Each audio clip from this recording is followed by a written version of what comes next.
Bonjour, Monsieur Charmeux. Bonjour Caroline. Vous êtes un ingénieur de plus de 40 ans d'expérience en ingénierie conseil en matière d'efficacité énergétique et développement durable. Vous avez été président du chapitre de Montréal dans les années 1993 et 1994 et avez demeuré impliqué pendant de nombreuses années par la suite. Comme vous le savez, le chapitre célèbre son 85e anniversaire cette année et nous avons voulu immortaliser en tant qu'un membre du chapitre qui s'est illustré et qui a d'ailleurs reçu un hommage du chapitre pour son apport et sa contribution au fil des années. Pouvez-vous nous relater un souvenir de votre présidence ou de cette période du chapitre de l'ASHRAE? Ah bien, merci Caroline.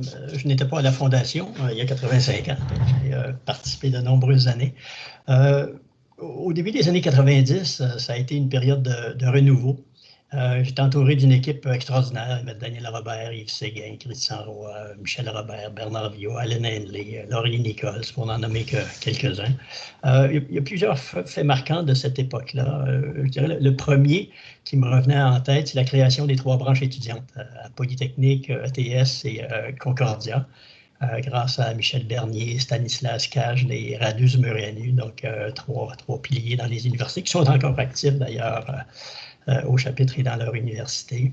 Un autre point qui a été marquant aussi, ça a été la francisation du chapitre. Je me souviens que j'avais été intronisé comme président du chapitre en anglais et cela ne me semblait pas correspondre à l'image de Montréal. Toute la documentation de l'ASHRAE et activités nationales et internationales étant en anglais, il me semblait normal que les activités locales soient en français. Et on a travaillé sur ça pour essayer de franciser le plus possible toutes les activités aux soupers-conférences, aux réunions pré-souper, etc., que ce soit en français. Un autre point aussi, il y a eu le renouveau du Montréaler à cette époque-là, sous l'impulsion de Christian Roy. Moi, je pensais faire un Montréaler de 8 pages. Christian m'a poussé et poussé l'équipe à en faire un 16 pages. Donc, on a réussi à travailler ça, puis à le développer, puis à mettre du contenu dans le Montréaler. Un autre souvenir aussi, c'était les séminaires qu'on tenait au chapitre. C'était avant l'Internet. Et pour l'envoi des invitations aux membres, on faisait ça les fins de semaine avec Claire, mon épouse. On faisait du pli d'invitation, mettre dans les enveloppes, coller les étiquettes, coller les timbres pour faire les envois le lundi matin.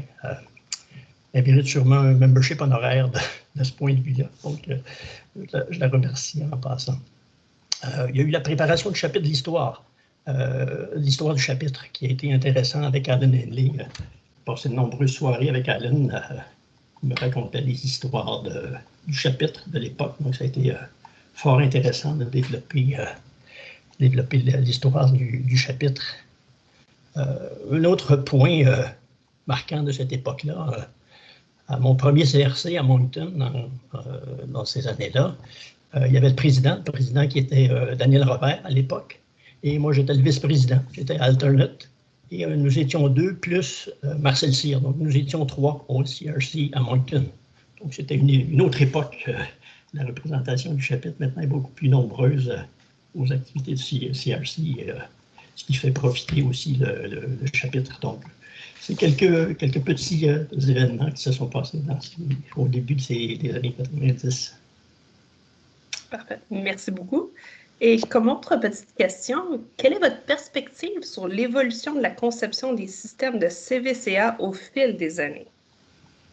Ben, il y a eu beaucoup d'évolutions et je me souviens que le chapitre a toujours été un grand accompagnateur de l'évolution de la technologie au niveau des systèmes CVCA.